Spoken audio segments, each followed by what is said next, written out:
Imagine being able to sift through your old memories like a data source to relive your favorite moments in life and back up the things you hold most dear. Have you ever wondered why someone seems to live rent-free in your mind? Whether it's an ex-lover, someone you have feelings for, or even someone you just met, has their constant presence in your thoughts ever left you feeling puzzled? Humans are inherently social animals, so this is not a coincidence. According to Carl Jung, one of the greatest minds in psychology, there is a deeper reason behind this phenomenon. In fact, it could be one of the biggest clues for each person to better understand their true inner self and the traits that reflect our true nature. In this video, we will explore Jung's groundbreaking theories and understand why someone might linger in your thoughts. Here's a spoiler. It's not just about them. It's about you. So, what is really going on here? Is it love, obsession, or could it be something deeper that you haven't even realized? If this is your first time visiting our channel, don't forget to like and subscribe so you can stay updated with our latest videos on spiritual topics, inner awakening, and philosophical insights. Your feedback and support are key for us to continue creating impactful videos that can make a difference for you. Carl Jung once said, "Who looks outside dreams. Who looks inside awakens." This profound statement speaks to the very essence of Jung's belief that true self-discovery lies within the depths of our own minds. To him, the human psyche was like a vast, intricate labyrinth with hidden passageways that could lead to profound insights about ourselves. Yet, most of us never truly venture into these shadowy corners. Instead, we remain on the surface, navigating the daily hustle and bustle of life, while our unconscious mind quietly works behind the scenes, influencing our thoughts, feelings, and actions in ways we don't always understand. Jung argued that when someone keeps appearing in your thoughts, it's not just some random occurrence. It's a message, a wake-up call from your unconscious mind. In fact, he believed that these recurring thoughts often have deeper meanings, pointing to unresolved emotions or unacknowledged desires that lie dormant within us. So, if you've ever found yourself obsessing over someone, or if a particular person keeps resurfacing in your mind for no apparent reason, it's likely because they've triggered something within you, something buried deep beneath the surface of your awareness. To understand why this happens, let's imagine your mind as an iceberg. The visible tip above the waterline represents everything you're consciously aware of, your current thoughts, emotions, memories, and day-to-day experiences. But what you don't see, the massive chunk hidden beneath the surface, is your unconscious mind.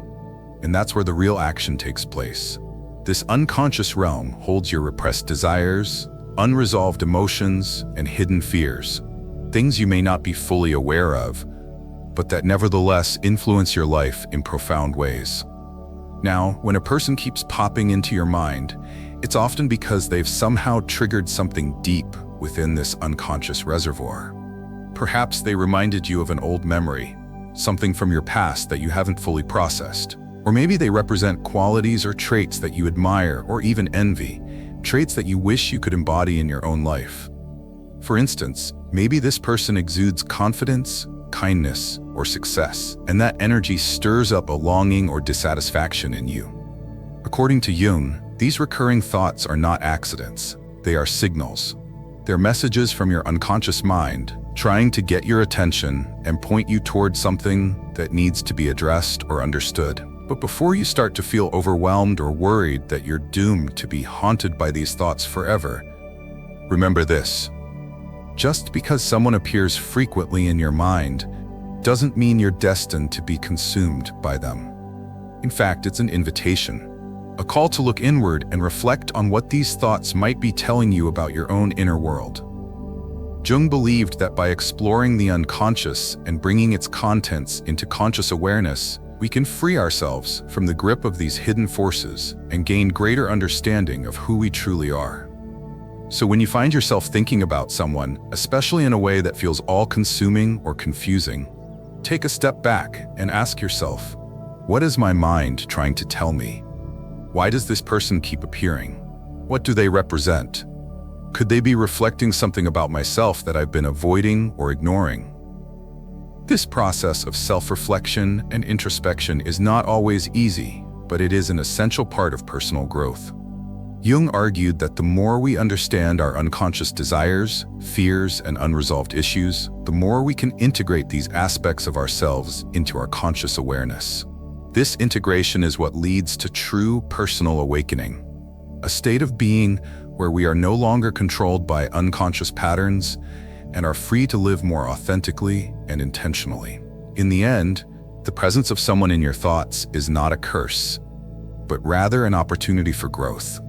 It's a chance to listen to your inner voice and uncover hidden truths that may have been waiting for you to notice. The next time someone appears in your mind, don't just dismiss it as a random thought. Embrace it as an invitation to look deeper into yourself. The answers you seek may just be lying within.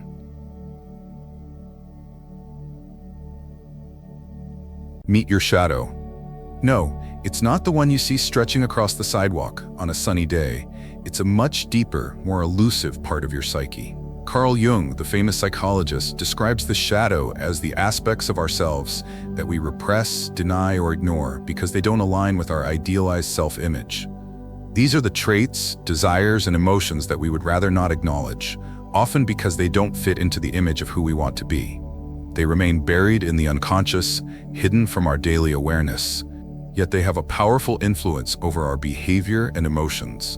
Here's where it gets particularly intriguing. The people who stick in your mind, the ones you can't stop thinking about, might actually be reflecting your shadow in disguise. Think about it. Have you ever found yourself admiring someone's traits, like their confidence, while struggling with your own self-doubt? Or perhaps you're drawn to their creativity, but you've been neglecting your own creative potential.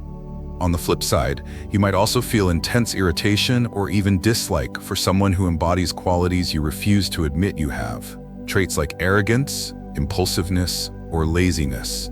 Jung believed that these relationships, the ones that seem to evoke strong emotional responses, are often mirrors of our relationship with ourselves. When someone constantly occupies your thoughts, it's not just about them. It's often about a part of you that you haven't fully acknowledged yet. In fact, they might represent a piece of your shadow, calling out for attention. It's as if your unconscious mind is saying, "Hey, remember me? We need to talk." This recognition can be incredibly powerful. Instead of obsessing over why you're constantly thinking about them, you can shift the focus inward and ask yourself, what part of me are they reflecting? What do I need to learn from this? For instance, if you feel a sense of admiration for someone's outgoing nature, but you find yourself withdrawn or shy, it could be a sign that your shadow is manifesting in the form of envy.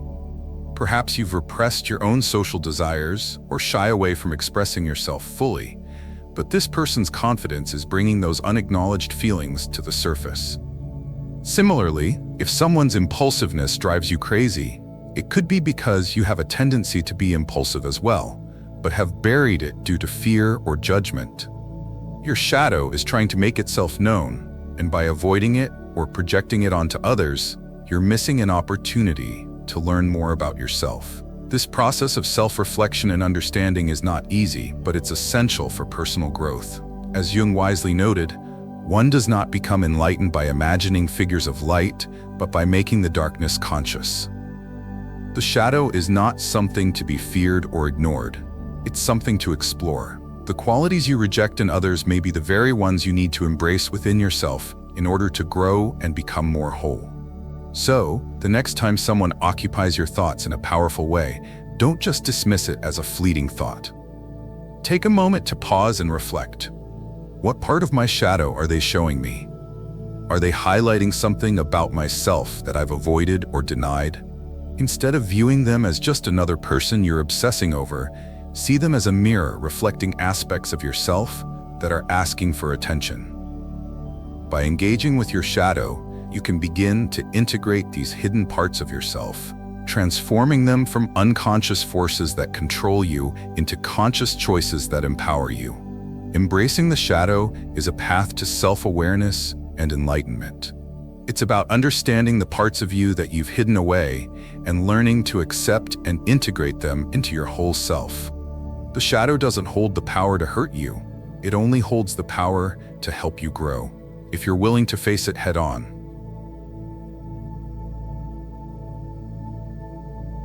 Let's dive into two of Carl Jung's most captivating concepts, the anima and animus. These archetypes represent the feminine and masculine aspects of our psyche, respectively, and they play a crucial role in how we relate to others and understand ourselves. The anima is the inner feminine in men, while the animus is the inner masculine in women. But here's an important point. Don't get caught up in gender. These are symbolic representations of traits that everyone has, regardless of gender identity. Every person, whether male, female, or non-binary, has both an anima and an animus, influencing their thoughts, relationships, and behavior. Now, you might be wondering, what do these internal archetypes have to do with someone living in your head rent-free? According to Jung, when you find yourself fixated on a particular person, whether it's someone you're attracted to, someone you admire, or even someone who frustrates you, it might be because they resonate with your anima or animus. In other words, the person might embody the qualities of your inner archetype, acting as a mirror to your subconscious self-image or ideal partner. For example, if you're a man and you find yourself deeply drawn to a woman's emotional depth or nurturing nature, it could be because her qualities align with your anima, the feminine aspect of your psyche that craves connection, empathy, and emotional understanding. Similarly, if you're a woman and feel attracted to a man who embodies strength and assertiveness, you might be responding to your animus, the masculine side of yourself that longs for confidence, direction, and power. But here's where it gets even more interesting. The anima and animus are not just about attraction. They can also create illusions. Sometimes you might project an idealized image onto someone, seeing them not for who they truly are, but as the embodiment of your unconscious desires or expectations. This is where things can get confusing. You might convince yourself that this person is perfect for you, not realizing that you're seeing them through the lens of your own idealization. This projection can lead to intense feelings, whether they're positive or negative, that may not reflect the reality of the person or the situation. Understanding this dynamic can be a total game changer in how we perceive our relationships and emotions. Instead of fixating on, why am I obsessed with them? Or, why do I keep thinking about this person? You can shift your focus inward and ask, what part of me are they awakening? It's a reminder that the people who occupy our thoughts, whether we admire them or feel irritated by them, often reflect the most intimate parts of ourselves. They bring to light the qualities we may not fully recognize, acknowledge, or understand within ourselves. This realization gives us the opportunity for deeper self-awareness and growth. When you see someone as a reflection of your inner archetypes, you begin to understand that your attraction or fixation might not be about them at all, but rather about aspects of yourself that you've either neglected or never fully integrated. The anima and animus are not just about romantic or sexual attraction. They represent the aspects of the psyche that are calling for attention and balance. By recognizing how these archetypes show up in your thoughts and relationships, you can start to understand what they are trying to tell you. Are you being drawn to someone because they embody qualities you are missing in yourself? Are you projecting your idealized version of someone onto them? Once you recognize this pattern, you can start working toward integrating these aspects of yourself, leading to greater self-awareness and harmony. In the end, the people who live in your head rent-free are often not just reflections of who they are. They're mirrors of who you are too.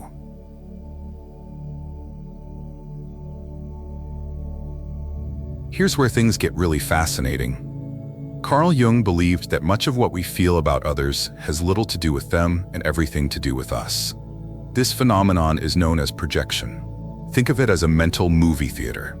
You take all your thoughts, desires, fears, and unresolved emotions and project them onto another person as though they're the star of the show. Instead of seeing that person for who they truly are, you're seeing a reflection of your own inner world. Let's break this down with an example. Imagine you admire someone for their ambition. In reality, this could be a quality you wish you had more of, or perhaps it's a trait you already possess but haven't fully acknowledged.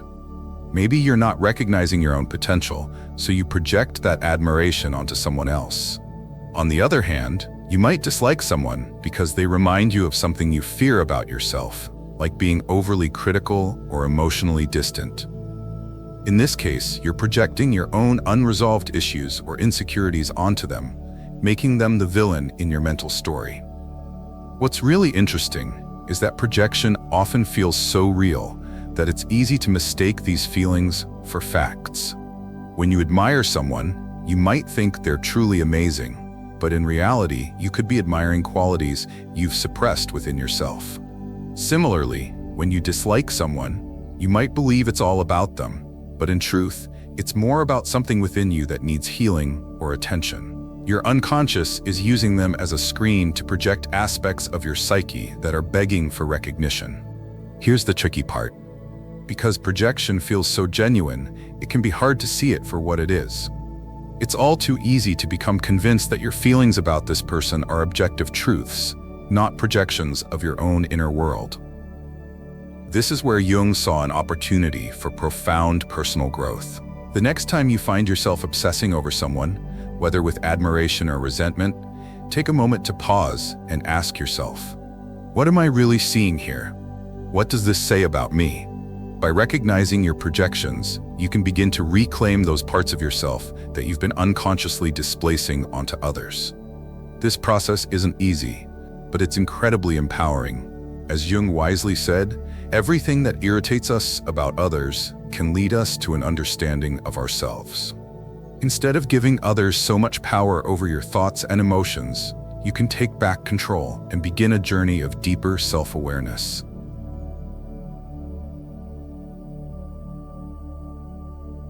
Have you ever experienced a moment where you're thinking about someone, only to have them text you moments later?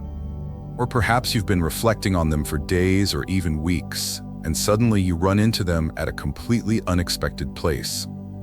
It feels like the universe is giving you a knowing wink or playing a subtle trick on you, right? This kind of phenomenon is what Carl Jung referred to as synchronicity, or meaningful coincidences. And Jung believed these events were far from mere chance. Synchronicity is a concept that Jung introduced to explain moments when events in the outer world align in a way that seems to mirror or correspond with what's happening inside your own mind. Unlike the typical cause and effect relationships that guide much of our lives, synchronicity is about meaningful connections that transcend ordinary logic. In other words, when your thoughts, emotions, and external events align in a way that feels significant, it's more than just coincidence. It's a signal that something deeper is taking place. Imagine, for a moment, that your unconscious mind is constantly at work, processing emotions, desires, and unresolved feelings that you may not even be aware of.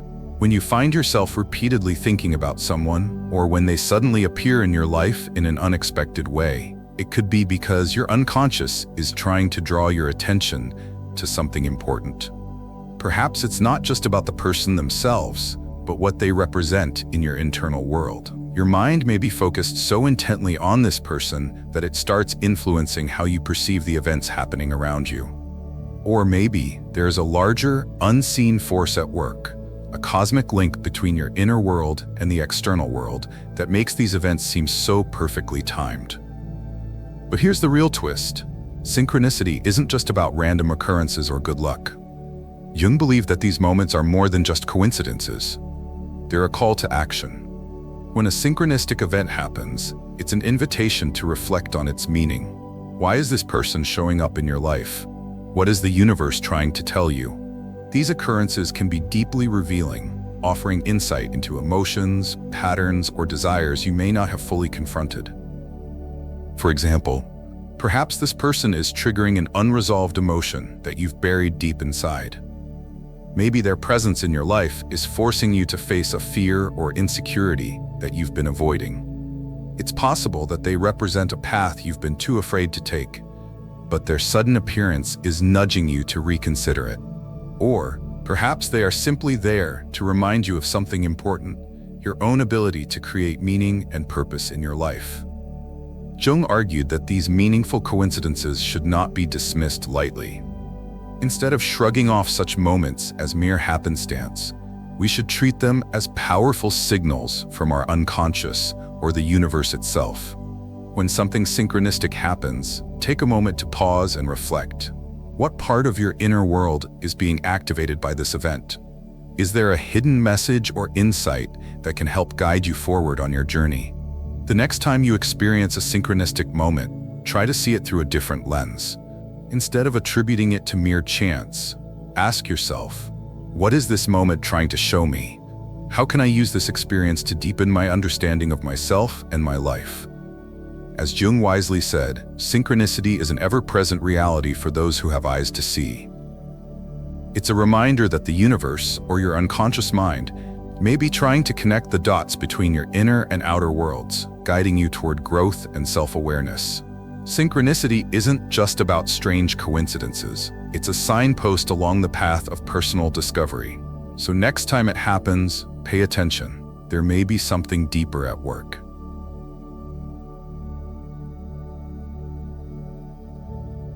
Step 1. Reflect. Start by asking yourself, what emotions come up when I think about this person? Are you inspired by their confidence? Frustrated by their aloofness? Drawn to their sense of adventure? Pinpointing your feelings is the first step to understanding what they represent. Step 2. Analyze. Dig deeper into what those feelings mean. For example, if you admire their creativity, it might be because you're craving more of that in your own life. Or if their rejection stings, it could be highlighting an old wound around self-worth. Try journaling or meditating on these questions to get to the heart of the matter. Step 3. Act. Use these insights to grow. Maybe it's time to work on building confidence, embracing your creative side, or healing old emotional scars. Remember, this isn't about changing the other person. It's about transforming yourself. By decoding your thoughts, you can turn an obsessive mental loop into a roadmap for personal growth. As Jung wisely said, until you make the unconscious conscious, it will direct your life and you will call it fate. So don't let your thoughts control you. Take the reins and uncover what your mind is really trying to tell you. Our minds are like treasure maps, with every thought and emotion leading us closer to understanding who we truly are. When someone keeps living rent-free in your head, don't ignore it. See it as an invitation to explore the depths of your unconscious and unlock parts of yourself you didn't even know were there. Because in the end, it's not just about them. It's about you.